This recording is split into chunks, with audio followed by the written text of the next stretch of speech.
है कि रख हौसला वो मंजर भी मिलेगा, प्यासे के पास चलकर समुद्र भी आएगा, यूं ही थक कर नहा बैठ मंजिल के मुसाफिर, वो मंजिल भी मिलेगी और मिलने का मजा भी आएगा, वो भी केमिस्ट्री के साथ। चलो, हेलो स्टूडेंट, स्वागत है आप सभी का द मास्टर इंस्टीट्यूट पाली के इस ऑनलाइन प्लेटफॉर्म पर। आज हम केमिस्ट्री सब्जेक्ट को पढ़ेंगे, जिसमें हम लोग बेसिक से यानी कि जीरो लेवल से स्टार्ट करेंगे और बिल्कुल एकदम हाई लेवल तक पढ़ेंगे, जिसमें हमारा नीट का और जेई का सारा जो भी सिलेबस है वो कवर हो जाएगा, जिसके अंदर 11th और 12th दोनों दोनों के जो भी बेसिक कॉन्सेप्ट्स है वहां से हम लोग स्टार्ट करेंगे और बाद में इसको सेपरेटली 11th और 12th को अलग अलग हम लोग पढ़ेंगे। तो आज हम लोग केमिस्ट्री, ओरिजिन ऑफ केमिस्ट्री और इसका बेसिक कॉन्सेप्ट यानी केमिस्ट्री का मतलब क्या है, इसकी कितनी ब्रांचेज है और इसके अंदर किस किस की स्टडी हम लोग करते हैं, उनके बारे में आज हम लोग पढ़ेंगे। तो केमिस्ट्री का मीनिंग ये है the study of matter and उसकी जो कंपाउंड्स की केमिकल प्रॉपर्टीज है, कंपोजिशन है और उसके साथ साथ उसकी जो भी रिएक्शंस है उसको हम लोग केमिस्ट्री में पढ़ेंगे। तो इसके अंदर हम किस किस को पढ़ेंगे, study of matter, study of matter, और स्टडी ऑफ मैटर का मतलब क्या हुआ कि रिएक्शंस पढ़ेंगे प्लस उसके साथ उसका कंपोजिशन पढ़ेंगे,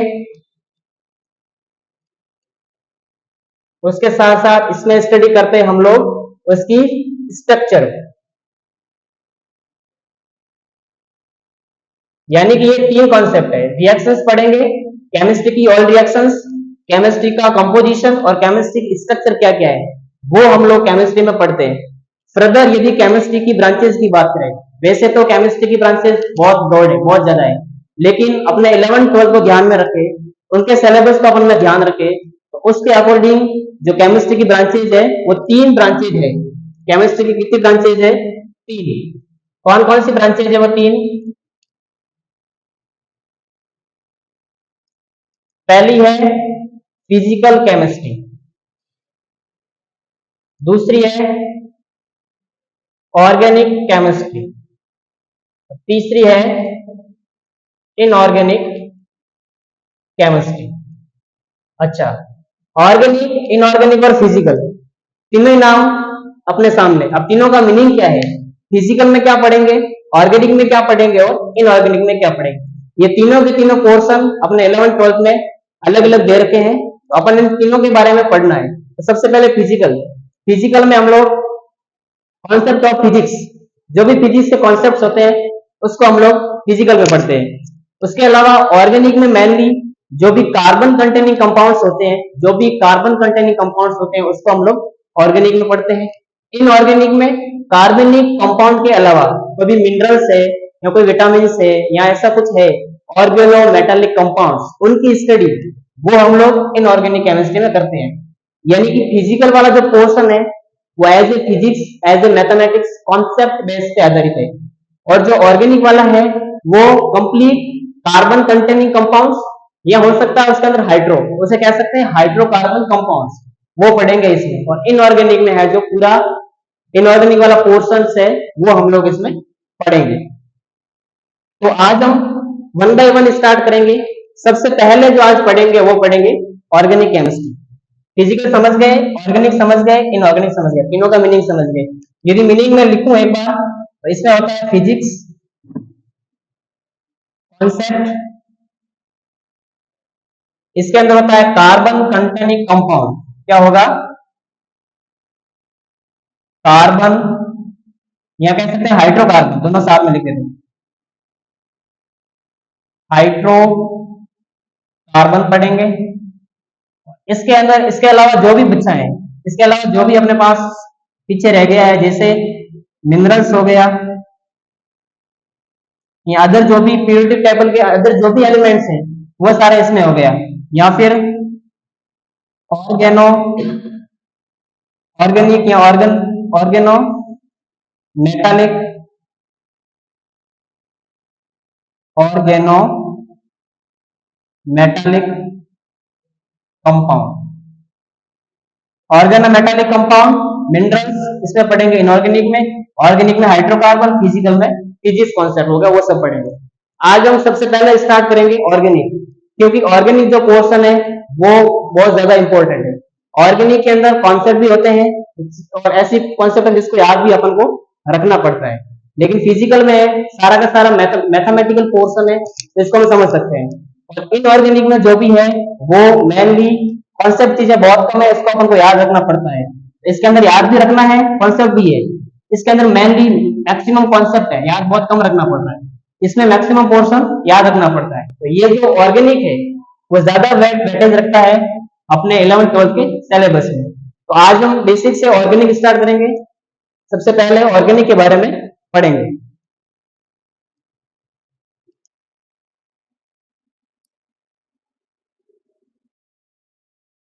ऑर्गेनिक केमिस्ट्री क्या है, जैसा कि मैंने बता दिया है, इसके अंदर कार्बन कंटेनिंग कंपाउंड्स पढ़ेंगे।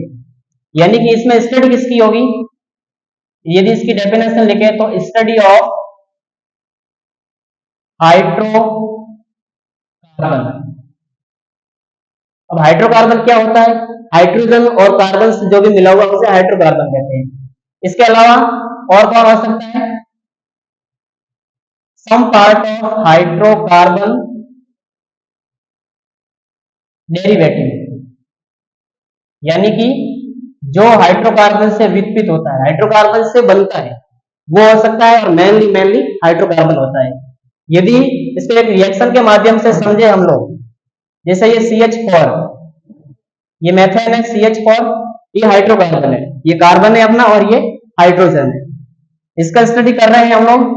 यदि इनमें से अपन एक हाइड्रोजन को निकाले और अंदर कोई ग्रुप मान लो वो जेड है, उसको ऐड करें तो क्या बनेगा, CH3Z। तो ये वाला क्या है, ये हाइड्रोकार्बन है, कार्बन और हाइड्रोजन, हाइड्रोकार्बन हो गया। इसको क्या कहेंगे, इसको कहेंगे हाइड्रोकार्बन, और इसको क्या कहेंगे, हाइड्रोकार्बन डेरिवेटिव, डेरिवेटिव। समझ गए दोनों। अब इसकी थोड़ी सी एक्सप्लोर करें, ऑर्गेनिक केमिस्ट्री कहां से विकसित हुई है, ऑर्गेनिक केमिस्ट्री कहां से निकल कर आई है, उसकी हिस्ट्री यदि हम लोग थोड़ी एक्सप्लोर करें तो हम लोग हिस्ट्री में जानेंगे। History, history of organic chemistry. इसकी हिस्ट्री क्या है, एक साइंटिस्ट है जिसका नाम है ब्रिजिलियस। तो ब्रिजिलियस ने क्या बताया, ब्रिजिलियस का कहना है कि जो ऑर्गेनिक जो कंपाउंड्स होते हैं वो प्रयोगशाला में या फिर लेबोरेटरी में फॉर्म नहीं होते, यानी कि उसको हम लोग लेबोरेटरी में नहीं बना सकते। ये किसने कहा, ये साइंटिस्ट ब्रिजिलियस ने कहा। वो कहकर चले गए, उन्होंने कहा कि कोई भी प्रकार का ऐसा ऑर्गेनिक कंपाउंड नहीं है जिसको हम लोग लैब में बना सकते हैं, ऐसा है नहीं। लेकिन ये अभी तक सही नहीं हुआ। लेकिन उसके अलावा एक दूसरे साइंटिस्ट आए जिसका नाम है वॉलर, उन्होंने बताया कि नहीं, कार्बनिक जो भी कंपाउंड्स होते हैं उसको हम लोग लेबोरेटरी में भी बना सकते हैं, यानी कि लैब में भी इसको फॉर्म कर सकते हैं। तो बर्जिलियस ने क्या बताया कि ऑर्गेनिक जो भी कंपाउंड्स होते हैं उसको हम लोग लैब में नहीं बना सकते। तो उस लैब में नहीं बना सकते तो फिर बनते कहां से हैं?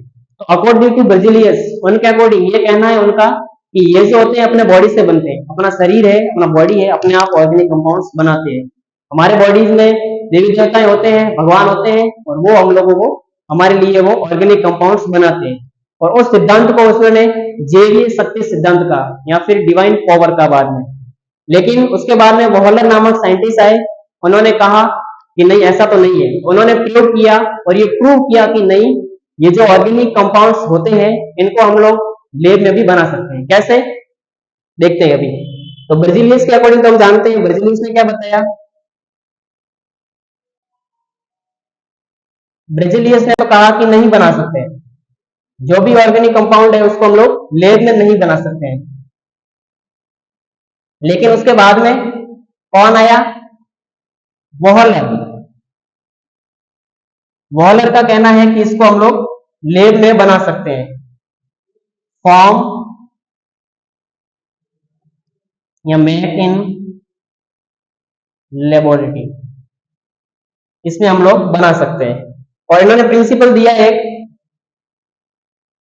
जैवीय शक्ति, जैवीय शक्ति दिया था, इसको बोलते हैं डिवाइन पावर। ये इसका क्या है, प्रिंसिपल है। किनका प्रिंसिपल है, ब्रिजिलियस का। ब्रिजिलियस का प्रिंसिपल क्या है, डिवाइन पावर। हम लोगों को ये थोड़ा नीचे दिख नहीं होगा, वॉलर और ब्रिजिलियस साइंटिस्ट का जो भी एक्सपेरिमेंट था, इसको मैं एकदम आगे एक्सप्लोर करूं, सही से लिखूं, वापस फिर से एक बार समझाऊं आपको। ये तो पता चल गया कि ब्रिजिलियस ने कहा क्या कहा अपन को, और वॉलर ने क्या कहा। दोनों को उन्होंने जैविक शक्ति का प्रिंसिपल दिया, किसने, ब्रिजिलियस ने। और वॉलर ने इनका जो खारिज कर दिया कि ये सिद्धांत सही नहीं है। क्यों, क्योंकि जो ऑर्गेनिक कंपाउंड्स होते हैं उसको हम लैब में भी बना सकते हैं। तो फिर कैसे बनाते हैं, उन्होंने एक रिएक्शन दी थी, वॉलर की रिएक्शन यदि देखें हम लोग, वॉलर रिएक्शन, उन्होंने क्या कंपोजिशन लिया था, अमोनियम क्लोराइड NH4Cl। ये कौन है, अमोनियम क्लोराइड। इसके साथ लिया पोटेशियम साइनेट। ये कौन है, पोटेशियम साइनेट। इसकी रिएक्शन करवाई वैक्यूम, और यहां पर हिट लगा दी। तो क्या बना, यहां से जो अपना रिजल्ट प्रोडक्ट बन के आया, वो प्रोडक्ट क्या था, NH2CO अब आप सब जानते होंगे कि इनका नाम क्या है। ये क्या है, ये है यूरिया। ये मेन प्रोडक्ट बन गया, इसके साथ अपने पोटेशियम क्लोराइड, इस साइड प्रोडक्ट या बाय प्रोडक्ट कह सकते हैं। तो क्या हुआ, उन्होंने लैब में अलग अलग कंपोजिशन लिया, प्रयास किया कि ऑर्गेनिक कंपाउंड लैब में बनते नहीं है। ब्रिजिलियस कह के चले गए कि जो भी अपना ऑर्गेनिक कंपाउंड वो लैब में तो बनता नहीं है। लेकिन वॉर्नर ने कहा नहीं, ऐसे कैसे मान ले, बनेगा क्यों नहीं बनेगा। उन्होंने प्रैक्टिस की, प्रयास किए, बहुत सारे अलग अलग कंपोजिशन मिलाए। अब ये पता नहीं कि फिक्स उन्होंने ये लिया, ये उन्होंने नहीं लिया है, ये लेते गए लेते गए लेते गए, एक टाइम ऐसा आया, ये जो कंपोजिशन उन्होंने लिया, तो वैसे ही हम लोगों के पास क्या बन गया, यूरिया। जैसे यूरिया बना तो पता चला कि नहीं, ऑर्गेनिक जो भी कंपाउंड्स होते हैं उनको तो लैब में बना सकते हैं, बना के दिखा दिया उन्होंने कंपोजिशन में अमोनियम क्लोराइड लिया, पोटेशियम साइनेट लिया, इन दोनों को हीट में और वैक्यूम की प्रेजेंस में रिएक्शन करवाई और ये प्रोडक्ट बनाया। ये प्रोडक्ट क्या है, यूरिया। तो हमारे क्वेश्चन यहाँ से स्टार्ट हो जाते हैं। जब भी हम कंपटीशन एग्जाम में उतरते हैं, वहां पर अपन जाते हैं, तो पहला क्वेश्चन यहाँ से शुरू हो जाता है कि फर्स्ट ऐसा ऑर्गेनिक कंपाउंड्स बताओ जिसको हम लैब में बनाए, या फिर लैब में बना हो या सबसे पहले बना हो, तो वो कौन होगा, यूरिया। तो यहाँ से एमसीक्यू स्टार्ट हो जाते हैं अपने। आप सबको पता होगा, क्वेश्चन देखा होगा आपने कि सबसे पहले लैब में कौन सा ऑर्गेनिक कंपाउंड बनाया, तो यूरिया बनाया। किसने बनाया, वॉलर ने बनाया। उन्होंने ये रिएक्शन दी, उन्होंने ये कंपोजिशन लिया अलग अलग, और ऐसे रिएक्शन करके बना दिया। तो ये प्रूव हो गया कि इसको बना सकते हैं। तो आई होप ये दोनों आपको समझ में आ गया होगा, तो वॉलर रिएक्शन और एक ब्रिजिलियस सिद्धांत। अब हम आगे देखते हैं। अब हम ऑर्गेनिक केमिस्ट्री का क्लासिफिकेशन देखें, यानी कि अपने ऑर्गेनिक केमिस्ट्री कितनी लंबी है, कितनी ब्रॉड है, कितनी कितनी ब्रांचेज है और क्या क्या स्ट्रक्चर है, वो हम लोग देखें। ऑर्गेनिक केमिस्ट्री क्लासिफिकेशन,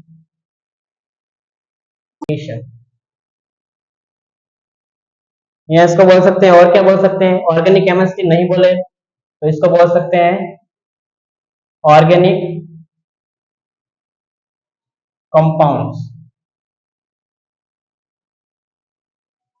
बहुत ही इजी है, बहुत ही आसान है। सबसे पहले इसका क्लासिफिकेशन यदि देखें तो 2 टाइप से ऑर्गेनिक केमिस्ट्री होती है। पहली ओपन चेन कंपाउंड, दूसरा क्लोज चेन कंपाउंड। ओपन का मतलब खुला, यानी जो भी अपनी कार्बन चेन होगी वो ओपन होगी, खुली होगी। खुली कैसे, अगर इसको क्लासिफाइड किया गया, ओपन में कौन कौन आएगा, फिर से इसको 2 टाइप से क्लासिफाई किया गया। एक होता है सैचुरेटेड एक होता है अनसैचुरेटेड। अब सैचुरेटेड का मीनिंग क्या होता है? सैचुरेटेड का मीनिंग होता है कार्बन कार्बन के बीच सिंगल बॉन्ड, यानी कि single bond between two carbon. ध्यान रहे यहाँ पर कार्बन याद आना चाहिए आपको, सिर्फ सिंगल बॉन्ड आपने याद किया तो गलत हो जाएगा। क्यों? क्योंकि सिंगल बॉन्ड तो कार्बन के बीच भी हो सकता है या अदर एलिमेंट्स के बीच भी हो सकता है, लेकिन सैचुरेटेड का सीधा मीनिंग ये है सिंगल बॉन्ड तो होगा किसके बीच? Between two carbon.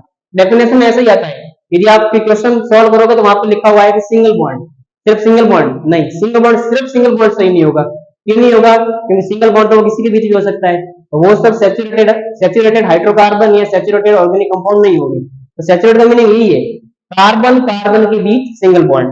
अच्छा, अब देखें अनसैचुरेटेड का मीनिंग क्या है? कार्बन कार्बन के बीच टू या थ्री डबल या ट्रिपल बॉन्ड, यानी कि डबल या triple bond between two carbon. तो क्या समझे आप? ये अपने पास कार्बन है, ये दूसरा कार्बन है, इसके बीच में क्या है?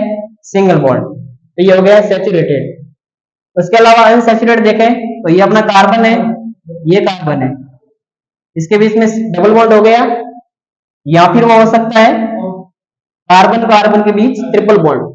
डबल बॉन्ड ट्रिपल बॉन्ड क्या है? Unsaturated hydrocarbon. सिंगल बॉन्ड क्या है? सैचुरेटेड। समझ गए यहां तक? अब क्लोज चेन की बात करें, यदि क्लोज में कौन कौन से टाइप आएंगे, तो क्लोज में अपने पास टू है, एलिसाइक्लिक कंपाउंड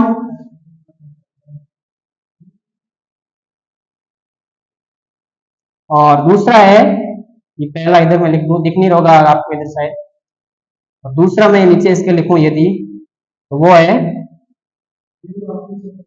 एरोमेटिक। बहुत ही आसान है। मेरा ये मानना है कि केमिस्ट्री से इजी कोई सब्जेक्ट नहीं हो सकती, यदि आप इनको अच्छे से समझोगे ना, बहुत इजी है, बहुत इंटरेस्टिंग है। सब सारे कॉन्सेप्ट भी है, याद भी रखना है, इंटरेस्ट भी आ रहा है, फिजिकल भी है, ऑर्गेनिक भी है, रटना भी है, सब कुछ चलते चलते भी पढ़ना है, बैठ के भी पढ़ना है कॉन्सेप्ट। मेरे ख्याल से ये है कि ऑर्गेनिक केमिस्ट्री या जो भी केमिस्ट्री है बहुत इजी है।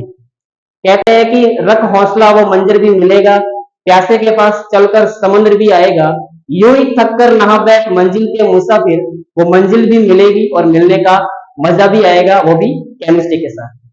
चलो, अब हम लोग एलिसाइक्लिक कंपाउंड को फर्दर क्लासिफाइड करें और एरोमेटिक को करें। एरोमेटिक अपनी केमिस्ट्री में बहुत डीपली दे रखा है, तो इसको अच्छे से समझेंगे। आज हम लोग सिर्फ और सिर्फ एलिसाइक्लिक कंपाउंड्स के बारे में पढ़ेंगे। आई होप कि आपको दोनों समझ में आ गए होंगे और ये भी आ गए होंगे। अब फर्दर एलिसाइक्लिक कंपाउंड देखें। एलिसाइक्लिक कंपाउंड्स यदि देखें, यानी कि ओपन चेन तो अपनी हो गई, ओपन चेन के दोनों टाइप्स हो गए। अब क्लोज चैन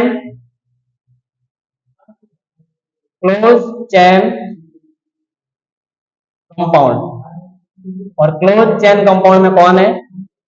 फिर से अपन वापस बना रहे हैं, फिर से शायद आपको वो नीचे दिख नहीं रहा होगा, तो इसलिए वापस से मैं बनाऊं। इसके अंदर आ गया एक तो एलिसाइक्लिक और एक आ गया एरोमेटिक। फर्दर आगे फिर से देखें यदि, तो एलिसाइक्लिक फिर से टू टाइप का है। एक होता है होमोसाइक्लिक, एक होता है हेटेरोसाइक्लिक। होमो का मतलब क्या हुआ और हेटेरो का मीनिंग क्या हुआ, इन दोनों को यदि समझे। होमो का मीनिंग यह है कि जो भी चैन कौन सी? क्लोज में जो भी एलिमेंट्स है या जो भी कार्बन कंटेनिंग यूज हो रहे हैं वो सब सेम प्रकार के होंगे। जैसे CH2, इधर मैं लिखूं CH2, इधर मैं लिखूं CH2, ये बना दिया। पहली बात तो क्लोज होना चाहिए, हाँ क्लोज है। दूसरी बात होमो है। होमो का मीनिंग क्या है? होमो का मीनिंग ये है कि जो भी कार्बन है ये सब सेम होने चाहिए, या जो भी कंपाउंड्स है वो सब सेम होने चाहिए। तो ये हो गया। इसको यदि और कुछ लिखे तो कैसे लिख सकते हैं हम लोग? केमिस्ट्री में इसको ऐसे भी लिख सकते हैं, और भी इसको लिखे तो ऐसे भी लिख सकते हैं। जैसे एक कार्बन हो गया, इधर एक हाइड्रोजन आ गया, इधर एक हाइड्रोजन आ गया, इधर कार्बन, इधर हाइड्रोजन, इधर हाइड्रोजन, ये सिंगल बॉन्ड, ये सिंगल बॉन्ड, ये सिंगल बॉन्ड, ये कार्बन। ये तीन फॉर्म हो सकते हैं अलग अलग, ये वाला भी, ये वाला भी और ये वाला, तीनों सब सेम है। ये थोड़ा ज्यादा खुली हुई स्ट्रक्चर है, ये थोड़ी बंद है और ये पूरी क्लोज है। ये तीनों सेम ही है। इसको मैंने बताया है कि कार्बन और हाइड्रोजन कौन कौन कहाँ पे है, तो इसको डायरेक्टली ऐसे भी लिखते हैं। अब यदि हेटेरो की बात करें, हेटेरो का मीनिंग ये है कोई भी अदर एलिमेंट्स बीच में आएगा। जैसे मान लो कार्बन है, कार्बन के अलावा इसमें सिर्फ कार्बन है, मतलब होमो है, इसमें क्या होगा, कार्बन तो होगा, उसके अलावा कोई तीसरा या दूसरा एलिमेंट्स आके बैठ जाएगा। जैसे मान लो ये है,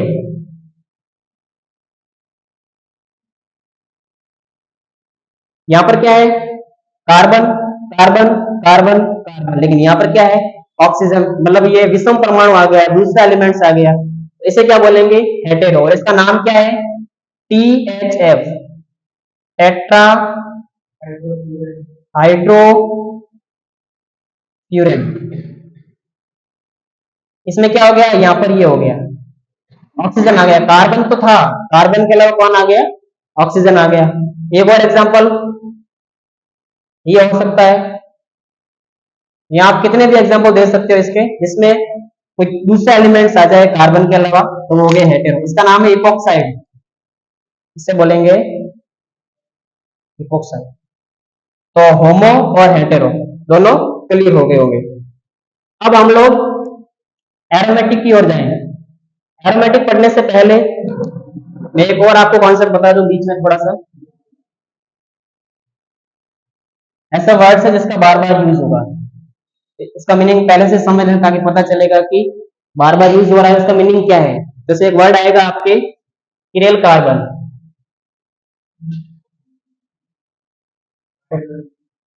किरेल या कायरल, हिंदी में किरेल, इंग्लिश में कायरल, और आपके अपने में उच्चारण भी कर सकते हो। मेरे ख्याल से किरेल है, कोई कायरल पढ़ता है, कुछ भी पढ़ता है, लेकिन ये इंग्लिश में यही है बस। इसका मीनिंग क्या होता है, मीनिंग समझे इसका। अपने पास में एक कार्बन होता, और हम सब जानते हैं कि जो कार्बन की वैलेंसी है वो 4 होती है, यानी कि इस जन्म में कार्बन सिर्फ 4 से दोस्ती कर सकता है, 5 में नहीं आएगा, 3 से नहीं, 4, मैक्सिमम 4। कार्बन 4 लोगों के साथ रह सकता है, और वो 4 कौन होंगे, वही दिख होंगे हमारे हाइड्रोजन, क्योंकि हाइड्रोजन की औकात कौन बताता है, कार्बन। और जब जब आप हाइड्रोजन के पास जाओगे, हाइड्रोजन को पूछोगे आप कौन हो, 1 डिग्री हो, 2 डिग्री, 3 डिग्री, तो वो जाएगा कार्बन से जाके पूछो, क्यों, क्योंकि हाइड्रोजन तो खुद दिक्मंगे हैं, तो उनको कौन बताएगा, कार्बन, तो कार्बन उनका फादर है, कह सकते हैं ना। अब देखें, यदि यह है कार्बन, ये समझ गए कि 4 वैलेंसी 1 2 3 4, 4 वैलेंसी होगी। अब इस चारों वैलेंसी पर, और ये कार्बन कौन सा होगा, ये भी ध्यान रखना है, sp3 संकरित या sp3 हाइब्रिड। हाइब्रिडाइजेशन क्या होता है, शायद आप जानते भी होंगे और कुछ नहीं भी जानते होंगे, तो नेक्स्ट में बताऊंगा हाइब्रिडाइजेशन कैसे निकालते हैं। लेकिन अब के लिए ये ध्यान रखें कि ये जो कार्बन है वो sp3 संकरित होना चाहिए। क्या होना चाहिए, sp3, sp3 होना चाहिए, और इसके चारों वैलेंसी पे जो ग्रुप्स है वो डिफरेंट डिफरेंट होने चाहिए, तो वो क्या है, कायरल कार्बन है। डिफरेंट डिफरेंट कैसे, जैसे मैंने यहाँ पर हाइड्रोजन मान लिया, यहाँ पर अपने एल्काइल कोई भी चैन मान ली, यहाँ पर मैंने एल्कोहल लगा दिया, यहाँ पे मैंने कार्बोक्सिलिक एसिड वाला ग्रुप लगा दिया, यानी कि ये चारों 4 वैलेंसी है, 1 2 3 4। यहाँ पे कौन आ गया, कार्बोक्सिलिक एसिड आ गया, यहाँ पे कौन आ गया, हाइड्रोजन आ गया, यहाँ कोई एल्काइल समूह आ गया, मान लो CH3 आ गया, कोई भी आ गया, CH2 CH3, कोई सा भी आ सकता है, और यहाँ पर कौन आ गया, ये एल्कोहल हो गया, ये हो गया अपने कार्बोक्सिलिक एसिड, ये हो गया अपने हाइड्रोजन, यानी कि चारों वैलेंसी पे कौन है, डिफरेंट डिफरेंट है। तो ये वाला जो कार्बन है, जहां पर मैं स्टार बना रहा हूं, ये वाला जो कार्बन है, ये कार्बन कौन सा है, किरेल कार्बन। ये समझ में आ गया होगा किरेल कार्बन का मीनिंग क्या है। अब हम स्टार्ट करते हैं एरोमेटिक कंपाउंड्स के बारे में, इसके बारे में पढ़ेंगे हम, एरोमेटिक कंपाउंड्स। जैसा कि आप जानते हो कि ऑर्गेनिक केमिस्ट्री क्लासिफिकेशन पढ़ रहे हैं, उसी को फर्दर हम कंटिन्यू कर रहे हैं, और कंटिन्यू करते हुए अब हम पढ़ेंगे जो कि बहुत ही ज्यादा इंपॉर्टेंट और वेरी समझने लायक चीजें हैं इसमें, एरोमेटिक कंपाउंड। अब एरोमेटिक कंपाउंड का मीनिंग क्या होता है, एरोमेटिक कंपाउंड्स का ये होता है कि स्पेसिफिक इसकी कोई स्मेल आएगी जब भी अपन लैब में प्रयोग करेंगे, जहां पर उपयोग कर रहे हैं, तो उसकी अलग से कुछ स्मेल आएगी, तो वो सारे के सारे एरोमेटिक कंपाउंड है। अब कौन कौन से एलिमेंट्स है वो एरोमेटिक कंपाउंड हो सकते हैं, कौन से नहीं हो सकते हैं। अब कौन सी शर्तें हैं जो बता रही है कि ये एरोमेटिक कंपाउंड है, और कौन शर्तें नहीं है जिसकी वजह से पता नहीं चल रहा है कि ऑर्गेनिक सॉरी ये एरोमेटिक कंपाउंड है या नहीं है, उनकी भी हम कंडीशंस पढ़ेंगे। लेकिन उससे पहले यदि एरोमेटिक का फर्दर क्लासिफिकेशन देखें, एरोमेटिक का फर्दर क्लासिफिकेशन यदि देखें हम लोग, ये फिर से 2 टाइप के हो सकते हैं। कौन कौन से होते हैं? होमोसाइक्लिक। अच्छा, ये होमोसाइक्लिक पहले और पढ़ा है, फिर से आया है, फिर से आया है, क्यों? क्योंकि वो एलिसाइक्लिक का था और यहाँ पर ये किसका है? एरोमेटिक का है। और होमोसाइक्लिक का मीनिंग यही है, सेम कार्बन, जिसपे जो भी चैन बन रखी है उसमें कार्बन है वो समान है, मतलब सेम है। इसके अलावा दूसरा हो सकता है हेटेरोसाइक्लिक। होमोसाइक्लिक को एक और नाम से जानते हैं जिसका नाम है बेंजेनोइड। बेंजेनोइड का मीनिंग क्या है? बेंजीन कंटेनिंग, यानी जिसमें बेंजीन होगा वो बेंजेनोइड है, और जिसमें बेंजीन नहीं है वो क्या है? Non benzenoid. अच्छा, ये तो समझ में आ गया कि बेंजेनोइड है या नॉन बेंजेनोइड है। बेंजीन का मीनिंग बेंजीन है, और नॉन बेंजीन का मीनिंग होता है कि बेंजीन नहीं है। लेकिन बेंजीन क्या है? बेंजीन खुद क्या है? तो वो भी एक क्या है? एरोमेटिक कंपाउंड है। और एरोमेटिक कंपाउंड कौन सा है वो अपन देखेंगे। तो एरोमेटिक कंपाउंड्स होने के लिए अपने पास 3 शर्तें हैं, ध्यान रहे। ये एरोमेटिक कौन कौन से हो सकते हैं, उसके लिए हमारे पास 3 कंडीशन है। पहली कंडीशन ये है कि जो भी कंपाउंड है वो प्लेनर और साइक्लिक होना चाहिए, यानी कि चक्रीय और समतलीय होना चाहिए। समतलीय और चक्रीय, ये पहली कंडीशन है। वापस से बोल रहा हूं कि पहली कंडीशन कौन सी है? साइक्लिक और प्लेनर। और दूसरी कंडीशन है कि वो हक्कल जो रूल्स होता है उसको फॉलो करना चाहिए, ये दूसरी कंडीशन होगी। और तीसरी जो कंडीशन है वो क्या है? उसके अंदर रेजोनेंस होना चाहिए। किसके अंदर रेजोनेंस होना चाहिए? जो भी अपनी साइक्लिक फॉर्म है या साइक्लिक कंपाउंड दे रखा है उसमें क्या होना चाहिए? रेजोनेंस प्रेजेंट होना चाहिए, या अनुनाद है जो प्रेजेंट होना चाहिए। अब ये रेजोनेंस क्या है और ये हक्कल का रूल्स क्या है, और कैसे पता चलेगा कि ये साइक्लिक है या प्लेनर है, उन तीनों को हम लोग ब्रीफली डिस्कस करेंगे अब धीरे धीरे। तो पहले कॉन्सेप्ट की ओर जा रहे हैं या फिर पहले रूल्स की ओर जा रहे हैं। तो पहला रूल्स अपना कौन सा है? ये प्लेनर होना चाहिए और साइक्लिक होना चाहिए। तो देखें, पहला अपना है रूल, यानी ऐसा कौन से रूल है जिसकी वजह से वो है जो एरोमेटिक कंपाउंड शो हो रहा है। तो पहला रूल्स क्या होना चाहिए उसके अंदर? यदि कंपाउंड क्या है? प्लेनर, उसके साथ क्या है?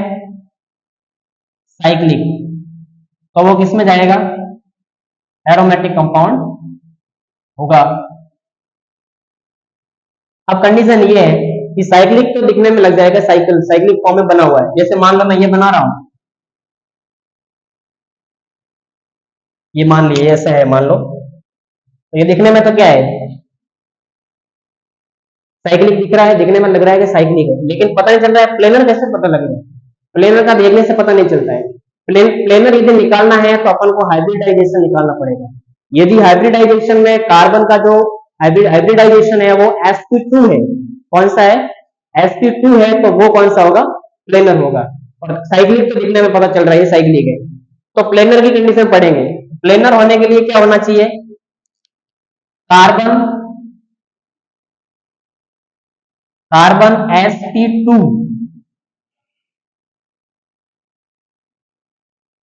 संकृत या हाइब्रिड। कार्बन sp2 संकृत या हाइब्रिड है, तो वो कौन है? प्लेनर। और साइक्लिक तो देखने पता चल रहा है कि यहाँ साइक्लिक फॉर्म में बना हुआ है। दोनों रूल्स आ गया, पहला प्लेनर, दूसरा साइक्लिक। अब यहाँ पर क्वेश्चन ये बनता है कि हमें अभी तक पता नहीं है कि साइक्लिक है, साइक्लिक पता चल गया, लेकिन प्लेनर है वो भी पता चल गया, sp2 होने पर वो प्लेनर है, लेकिन हाइब्रिडाइजेशन कैसे निकालते हैं? जैसे कि ऑर्गेनिक इनऑर्गेनिक दोनों में अलग अलग तरीके से हाइब्रिडाइजेशन निकालते हैं, लेकिन ऑर्गेनिक केमिस्ट्री में हाइब्रिडाइजेशन निकालने का एकदम बहुत इजी सा वे बताऊं मैं आपको कि कैसे हम लोग हाइब्रिडाइजेशन निकाल सकते हैं। किसका? कार्बन का। वो sp है, sp2 है या sp3 है। इनको हम लोग थोड़ा सा और डिस्कस करें आगे, पूरा संकरण के बारे में पता चले, क्योंकि किसी को आता होगा शायद, लेकिन नहीं भी आया तो आप लोगों को आना चाहिए कि हाइब्रिडाइजेशन कैसे निकालते हैं। अब मैंने कह दिया sp2, आपने मान लिया sp2, लेकिन आपको निकालना आना चाहिए कि sp2, देखने से पता चलना चाहिए कि हाँ ये sp2 ही है। तो कैसे करेंगे उसके लिए मैं बताऊं कंडीशन आपको।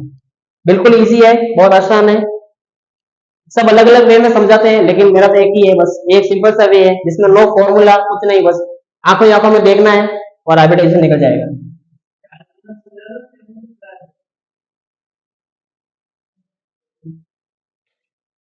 देखो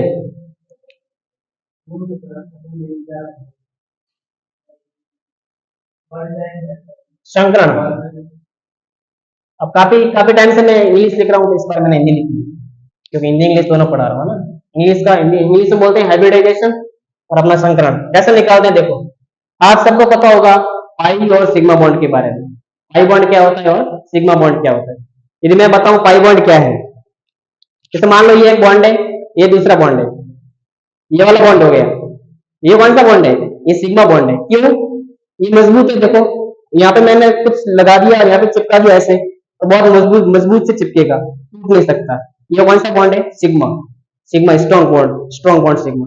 ये ऐसे यहाँ पर मैंने ग्लू लगा दिया, इधर भी लगा दिया, इसको यूं चिपका दिया, ये कौन सा हो गया, पाई बॉन्ड, खींचेगा निकल जाएगा, आसानी से निकल जाएगा। तो दो बॉन्ड्स होते हैं, एक सिग्मा और एक पाई, ये हो गया सिग्मा बॉन्ड और ये होता है पाई बॉन्ड। अब कैसे होता है देखो, किसके बीच में कौन सा होता है, पता लगाए। जैसे कार्बन कार्बन के बीच में एक बॉन्ड है, यदि कार्बन कार्बन के बीच में सिंगल बॉन्ड है तो वो ऑलवेज सिग्मा बॉन्ड होगा। ये कौन सा बॉन्ड होगा, ऑलवेज सिग्मा बॉन्ड। और यदि कार्बन कार्बन के बीच में डबल बॉन्ड है तो उसमें क्या होगा, एक सिग्मा बॉन्ड होगा, एक क्या होगा, पाई बॉन्ड। और यदि कार्बन कार्बन के बीच में ट्रिपल बॉन्ड है तो क्या होगा, एक सिग्मा बॉन्ड होगा और दो क्या होगा, पाई बॉन्ड। अच्छा, ये सब देखने से हमको एक चीज पता चल रही है कि सिंगल बॉन्ड ऑलवेज वन, इसमें भी सिंगल बॉन्ड, एक सिग्मा बॉन्ड है, इसमें भी एक सिग्मा बॉन्ड है और इसमें भी एक सिग्मा बॉन्ड है, यानी कि सिग्मा बॉन्ड होगा वो ऑलवेज प्रेजेंट होगा। पाई हो भी सकता है, नहीं भी हो सकता है, अकॉर्डिंग टू स्ट्रक्चर। जब तक किसी भी कार्बन में या किसी भी कंपाउंड्स में सिग्मा बॉन्ड नहीं होगा तब तक वो स्टेबल नहीं होगा, क्योंकि पूरी स्ट्रक्चर किस पे डिपेंड है, सिग्मा बॉन्ड पे। तो सिग्मा बॉन्ड तो होगा, लेकिन कार्बन के बीच में एक बॉन्ड हो, दो बॉन्ड हो या तीन बॉन्ड हो, एक होगा तो एक सिग्मा होगा, दो होगा तो एक सिग्मा एक पाई होगा, तीन होगा तो एक सिग्मा और दो पाई हो गया। अब ये तो पता चल गया कि सिग्मा बॉन्ड कौन सा है और पाई बॉन्ड कौन सा है। अब अपन को सिग्मा बॉन्ड है वो काउंट करने के बाद में उसको संक्रमण निकालना। तो कैसे निकालते हैं, इजी सा वे बताऊं मैं आपको। ये एक बॉन्ड है, ये माइनस नहीं है, एक बॉन्ड है ना, एक बॉन्ड क्या हो गया, एक सिग्मा बॉन्ड। मैंने क्या मान लिया, डबल बॉन्ड है, इक्वल नहीं है, डबल बॉन्ड है। इसमें भी कौन है, एक सिग्मा। ये मान लिया ट्रिपल बॉन्ड है, इसमें भी कौन है, एक सिग्मा। इसके अलावा ये तीनों कंडीशन क्या है, एक सिग्मा बता रही है, जैसा कि मैंने पहले बता दिया है। अब इसको काउंट करना है और उसके बाद में हम जानते हैं एस सबसेल और पी सबसेल। एस में एक जाएगा, एक बॉन्ड मीन्स दो इलेक्ट्रॉन, और पी में जाते हैं सिक्स इलेक्ट्रॉन मीन्स बाकी जो भी तीन बॉन्ड है वो जाएगा पी में। पी में तीन बॉन्ड, और तीन बॉन्ड का मीनिंग होता है सिक्स इलेक्ट्रॉन, और पी सबसेल में मैक्सिमम सिक्स इलेक्ट्रॉन हो सकते हैं, जो कि अपन आगे पढ़ेंगे, अभी नहीं पढ़ेंगे। अब यदि देखें इनको कैसे निकालते हैं, इनमें से जो भी काउंट किया, काउंट करने के बाद अपने पास क्या आ गया, टोटल सिग्मा बॉन्ड। क्या आ गया, टोटल सिग्मा बॉन्ड। ये तो काउंट कर दिया आपने, टोटल सिग्मा बॉन्ड आ गया। अब इस टोटल सिग्मा बॉन्ड में से अपन को क्या करना है, एस सबसेल और पी सबसेल, ये दो ध्यान रहे, एस सबसेल और पी सबसेल। एस में ऑलवेज वन देना है, एक सिग्मा दे देना है किसको, एस को, और बाकी जितने भी सिग्मा बच रहे हैं वो पी को दे देना है। जो भी है मैक्सिमम तीन आ सकते हैं वो अपन को देना है। तो इस हिसाब से इसका हाइब्रिडाइजेशन आ गया sp3। अब हम एग्जाम्पल समझते हैं, शायद ये आपको बोरिंग लगा होगा, क्या है कुछ भी कर रहे हैं, कुछ भी नहीं कर रहे हैं, अभी करेंगे। एग्जाम्पल से समझते हैं, अपन को बस सिग्मा बॉन्ड है जो काउंट करने हैं। जैसे मान लो एक मैं कार्बन चैन बनाऊं, CH3 CH2 CH2 CH3, आप लोगों को बोल दूं मैं ये 1 और ये 2, यानी कि इस कार्बन पे हाइब्रिडाइजेशन निकालना है और इसका भी हाइब्रिडाइजेशन निकालना है, इन दोनों का निकालना है। तो कैसे निकालोगे? निकालने के लिए हमको पता है, सबसे पहले क्या करेंगे, सिग्मा बॉन्ड काउंट करेंगे। अब सिग्मा बॉन्ड कैसे काउंट करेंगे इनमें से? आपको लग रहा होगा एक ये रहा 2 सिग्मा, लेकिन नहीं, हाइड्रोजन भी तो बॉन्ड बना रहा है, ये भी होगा। यदि इसको और ब्रीफली यदि स्ट्रक्चर बनाए तो ऐसा होगा, ये इधर कार्बन है, इधर एक हाइड्रोजन होगा, इधर एक हाइड्रोजन होगा, इधर आगे ये चैन कंटिन्यू, आगे ये चैन कंटिन्यू, इसको मैंने ऐसा बना दिया। यानी कि एक ये एक ये एक ये और एक ये, कितने हो गए? 4।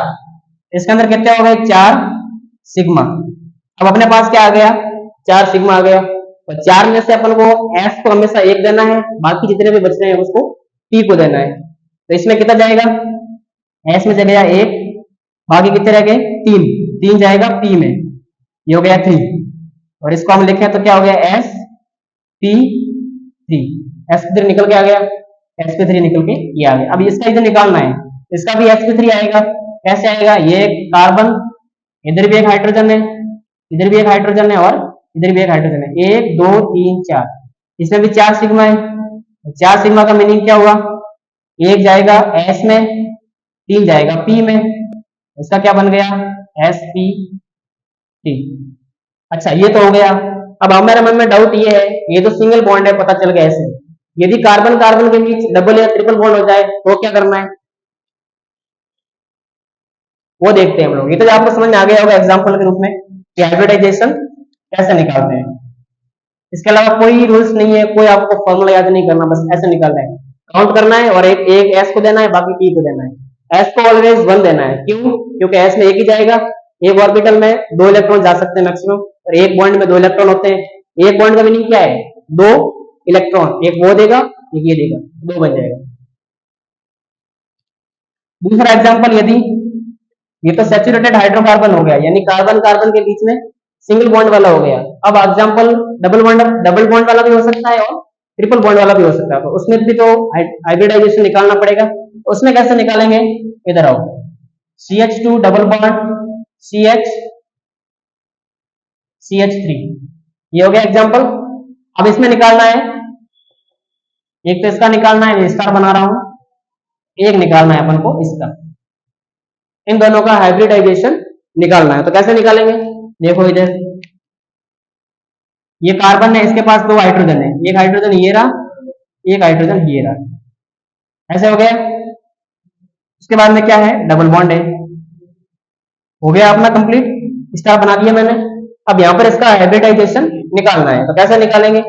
हम जानते हैं पहले क्या करना है, सिग्मा बॉन्ड को काउंट करने हैं। अब सिग्मा बॉन्ड को काउंट कैसे करते हैं? वापस वही, ये 1 ये 2, यहाँ पर 2 है, डबल बॉन्ड है, इसका मतलब क्या हुआ? एक तो है सिग्मा, एक है पाई, तो यहाँ पर भी पाई, सिग्मा कितने हैं? 1 और पाई कितना है? 1। ये सिग्मा, ये सिग्मा, ये भूलना नहीं है कि यदि एक बॉन्ड है तो वो ऑलवेज क्या होगा? सिग्मा ही होगा। डबल बॉन्ड है तो एक सिग्मा और एक पाई हो सकते हैं। अब इसमें सिग्मा कितने हो गए अपने पास में? एक सिग्मा एक सिग्मा एक सिग्मा, हो गए ये 3 सिग्मा। अच्छा, अपने पास 3 सिग्मा निकल के आ गए। अब अपने पास सब सेल कौन कौन से हैं? एस और पी, यानी कि एक तो एस को देना है और बाकी जितने बच रहे हैं वो पी को देना है। ये रहा एस, ये रहा पी, इसको मैंने दे दिया 1, इसको दे दिया मैंने 2, ये क्या निकल के आ गया? sp2। अच्छा, अभी पता चला sp2। मैंने पहले लिखाया था कि प्लेनर और साइक्लिक होना चाहिए, साइक्लिक तो देखने से पता चल जाएगा, प्लेनर कैसे पता चला था कि उसमें हाइब्रिडाइजेशन है वो sp2 होना चाहिए। अच्छा, ये तो sp2 निकल आ गया, इसका मतलब ये कहीं ना कहीं प्लेनर में है, देखेंगे आगे एग्जांपल से। अब यदि इसका निकालें, ये डबल बॉन्ड इधर है, ये कार्बन है, ये आगे कार्बन चैन कंटिन्यू है, ठीक है, एक हाइड्रोजन है मान लो, मैं यहां मान लो। आपको हमेशा जब भी कार्बन चैन बनाओ तो ये पता होना चाहिए कि कार्बन की जो वैलेंसी 4 होती है वो मेंटेन होनी चाहिए। यदि कार्बन की वैलेंसी 4 की 4 मेंटेन है तो हमारी जो चैन बन रही है वो सही है, अदरवाइज प्रॉब्लम हो सकती है। ये देखो 2 3 और 4 वैलेंसी पूरी हो रही है। अब देखो इसको मैं यहाँ बनाऊं, ये हो गया, ये हो गया, CH3 हो गया, ये हाइड्रोजन हो गया। अब यहाँ पर ये हो गया एक पाई, एक सिग्मा, सिग्मा, सिग्मा। काउंट क्या करने हैं, ओनली सिग्मा, पाई को भूल जाओ, पाई की इधर कोई वैल्यू नहीं है। इधर भी क्या है, 3 सिग्मा, 3 सिग्मा, इसका मतलब वही वापस sp 1 2, इसका हाइब्रिडाइजेशन क्या निकल के आया, sp2, इसका भी sp2 आ गया, इधर भी sp2 आ गया।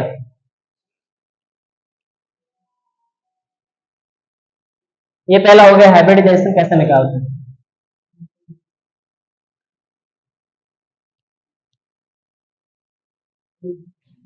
अब एक और कंडीशन है, देखो sp2 प्लेनर कैसे हो सकता है।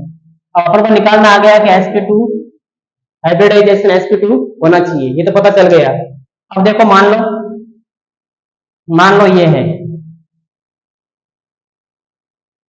ये डबल बॉन्ड है, आप निकालो सब, यहाँ पर क्या आएगा, sp2 आएगा, निकाल के देख सकते हो। यहाँ पर क्या आएगा, sp2 आएगा, लेकिन यहाँ पर कुछ नहीं है। यहाँ पर क्या होगा, वैसा देखने लगे तो sp3 है, ऐसा निकालेंगे तो sp3 आएगा। क्यों, एक बॉन्ड ये रहा, एक बॉन्ड ये रहा, 2 हाइड्रोजन अपने पास होगा, एक हाइड्रोजन और एक हाइड्रोजन, 4 सिग्मा आ गए। तो 4 सिग्मा का मीनिंग क्या हुआ, एक दे दिया s को, 3 दे दिया p को, तो sp3 आ गया। लेकिन यदि ऐसा ना होकर के इधर अपने पास क्या हो, यदि पॉजिटिव चार्ज हो, नेगेटिव चार्ज हो, फ्री रेडिकल हो, यदि ये कंडीशन उसके ऊपर शो हो रही है, तो इसका भी जो संकरण है वो, या जो हाइब्रिडाइजेशन है वो sp2 होगा, ऑलवेज होगा, ये कंडीशन है। ठीक है, ये पता चल गया। अब हम दूसरा जो रूल्स है वो थोड़ा डीपली है, उसको अच्छे से समझेंगे। तो